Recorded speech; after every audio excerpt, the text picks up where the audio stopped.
My name's Manjot. I'm 23 years old and I had the lovely privilege of being born and growing up in the beautiful Mudgee region. The air just smells like the earth, like eucalyptus, like rain.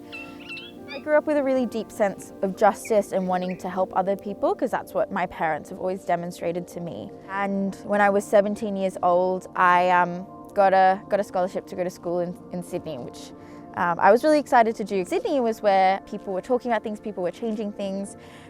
So I wanted to make my voice heard, and I helped coordinate the first ever school strike for climate in Sydney in 2018. I've worked on different campaigns and projects to reduce the impact of coal mining across Australia. And then about a year ago, I'm looking at this chart, reading about some of the different mines in the state, and I realised that Moolarben, the mine just down the road from me, is the biggest producing coal mine in New South Wales.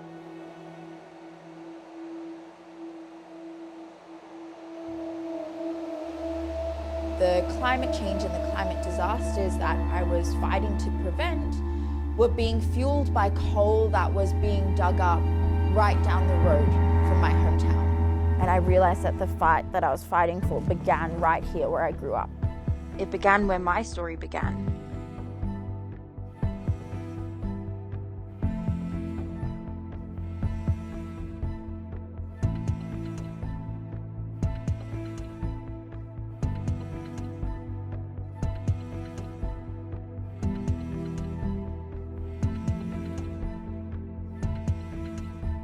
The biodiversity assessment report could not hide the fact that this was a highly significant area for biodiversity. So you've got dust, vibration, noise, lighting at night time.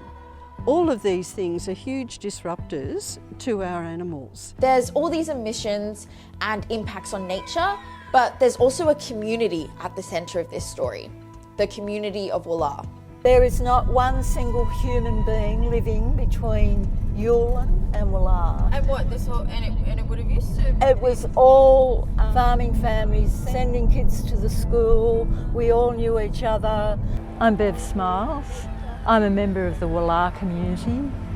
It's devastating the landscape, devastating our community and biodiversity.